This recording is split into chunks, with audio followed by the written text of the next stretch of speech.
All right, our last speaker is Sebastian Zezulka, who's going to talk about predictions, performativity, and potential outcomes.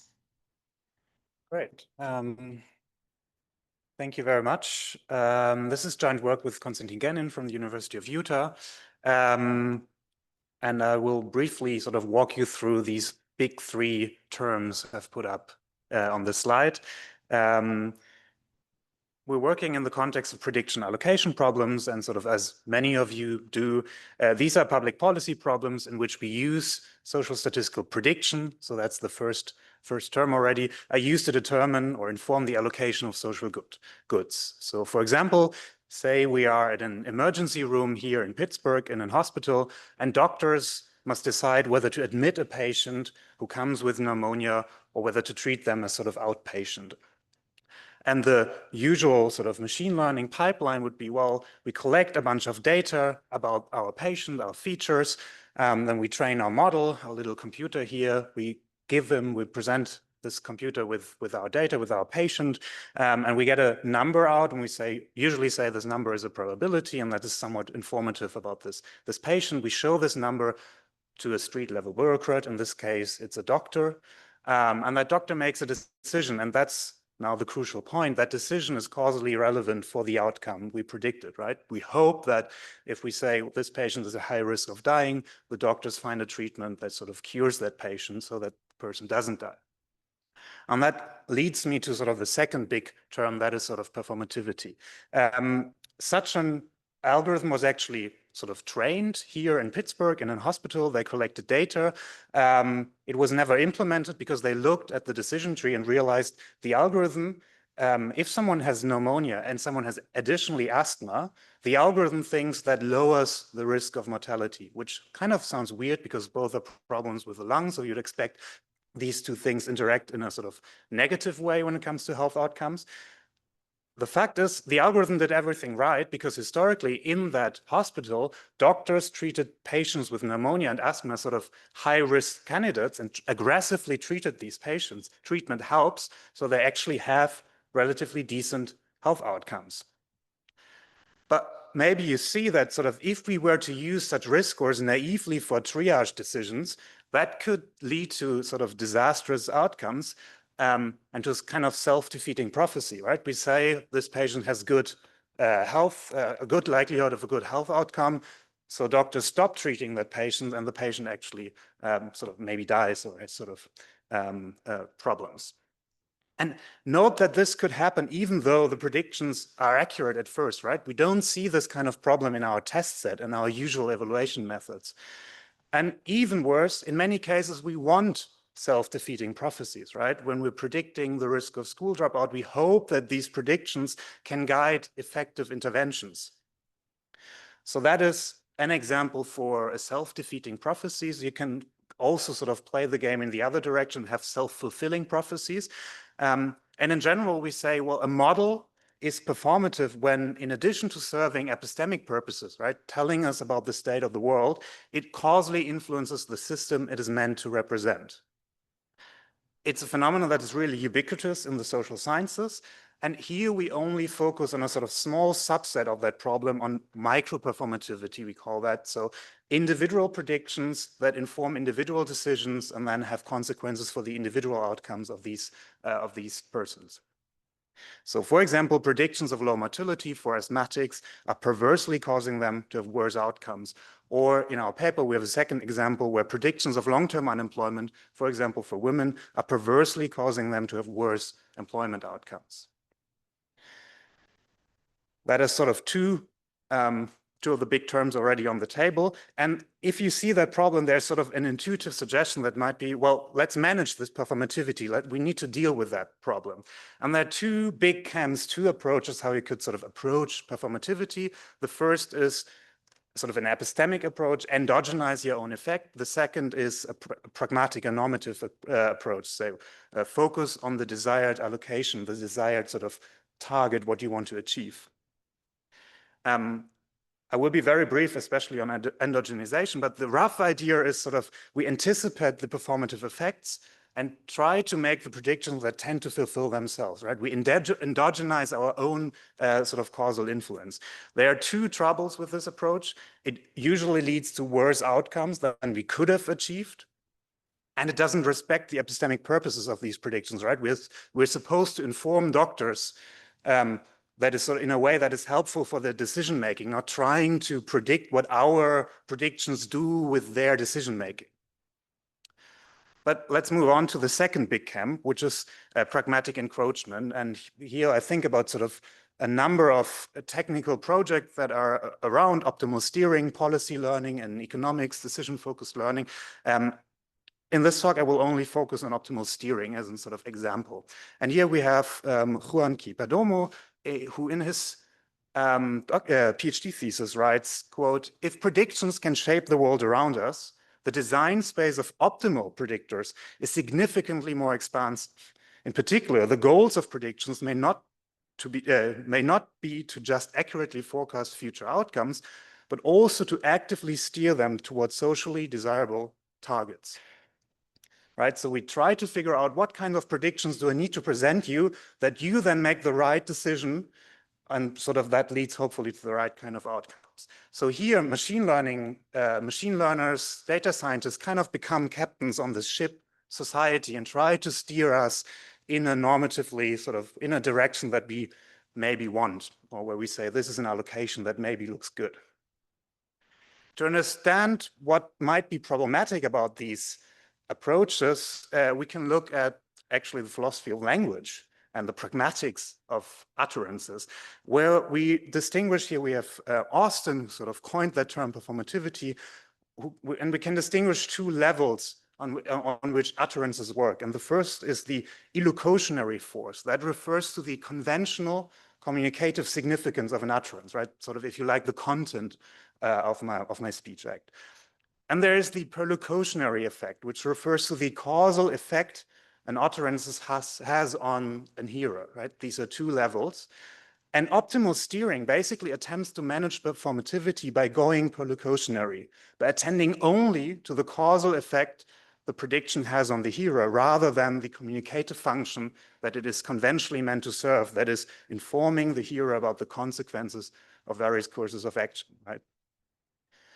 To summarize, that was sort of focusing specifically on optimal steering, but I think these kinds of problems, all the different sort of technical approaches in pragmatic encroachment have, because under pragmatic encroachment, the predictions become specialized to optimize a preferred and settled allocation principle, right? We have to set a goal, an allocation target. And therefore, one cannot use these predictions to project the consequences of various courses of actions. And therefore, they fail to support rational deliberation among policymakers and street-level bureaucrats with different normative commitments, with different ideas in mind how we should allocate these resources. So what might be a fix? And that is sort of the third big term I had in my title, potential outcomes.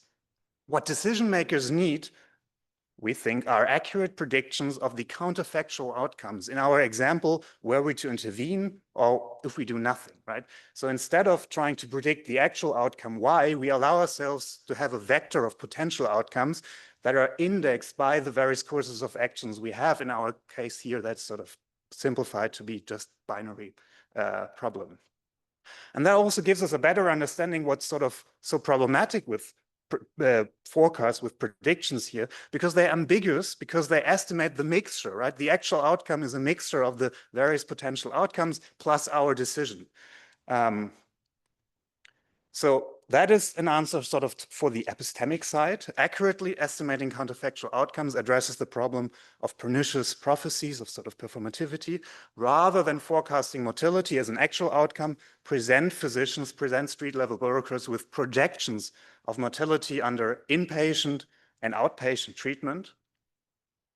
But our argument actually for accurate projections is a normative one, right? Unlike strategies of pragmatic encroachment, they can answer to the demands of communicative rationality. So if we want to understand sort of this rough typology of rationality, we can, here we have Jürgen Habermas, eminent political philosopher of the last century. I mean, he's still alive, but, and in his major work, A Theory of Communicative Action, building on Max Weber, he sort of distinguished types of rationality, where he said, well, we have different action situations. That is, are we acting alone or are we acting in a group? But we also have different action orientations, right? The first is we can look for success. And here we have sort of, if we're acting alone, that's sort of standard decision theory. If we're acting with others, that is game theory. But there's also this dimension where we look for consensus, where we look for understanding. And that doesn't need to be consensus in a sort of strong sense, we all agree on everything, but at least that we have arguments we can sort of recognize, even though we might not agree on the sort of normative commitments of the other side. And that is the domain of communicative rationality. So building on that work, we say a prediction that is used in a prediction allocation context should A, be decision supportive, and it is for an agent if it allows her to accurately implement and evaluate the policy options she faces in light of her own goals and values.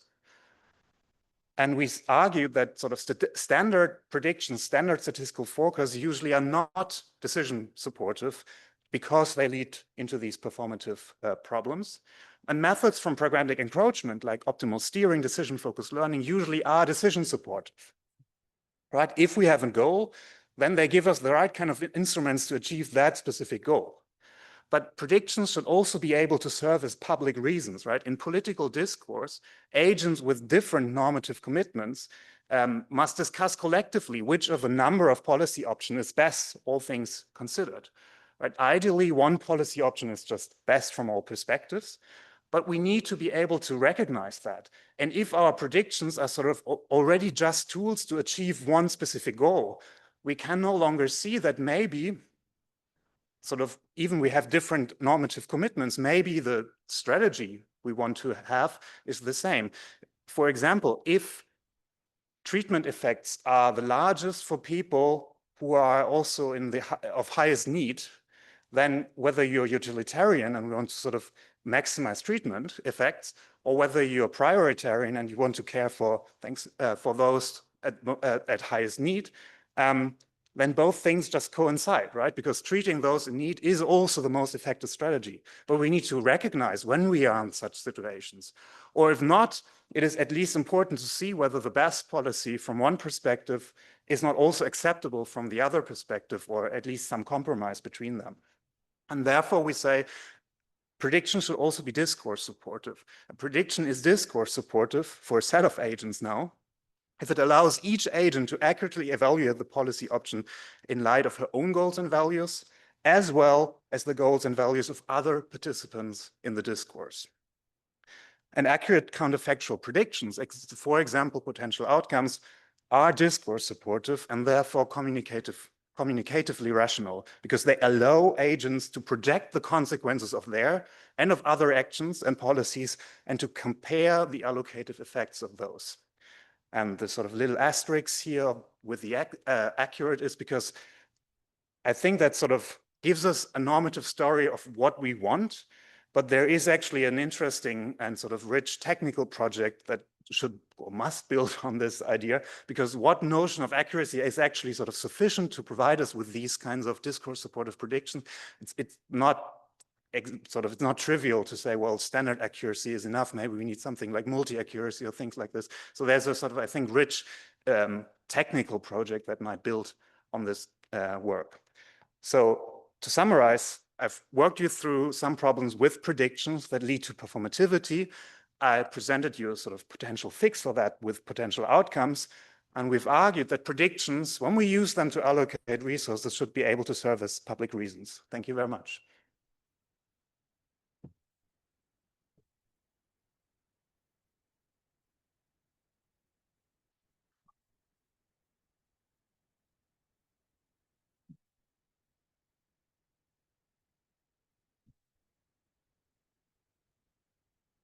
I guess I just had a question. I found the talk really fascinating. In terms of, I like the way you were talking about it in terms of mediating decisions. And I think I'm kind of curious where you think the potential intervention point is with this. Or should we be considering, I guess, in the design of our algorithms from the beginning, the modeling that we expect to happen from the onset, or I guess within the current system, does it make more sense to ask like developers or people who are modeling it to create kind of causal graphs for mediation for things like, I don't know, standard setting or potential like procurement for like a hospital or something like that? Like what do you think the pathway is, I suppose? Yeah, thanks. If I understood you correctly, it's sort of somewhat hard to hear here because of, because of the room. Well, I think we're addressing first and foremost modelers in the sense of, well, what kind of types of models should you try to develop? But obviously that is also relevant for like policymakers, for people that ask for these kinds of models. And with the potential outcome framework, we have a very rich structure of sort of types of modeling strategies, if you like, that are already out there and that we can sort of use and build on if we actually sort of start to implement these kinds of prediction algorithms, right? So I hope that it can be really sort of useful in the policy context itself. Let's thank again all the speakers.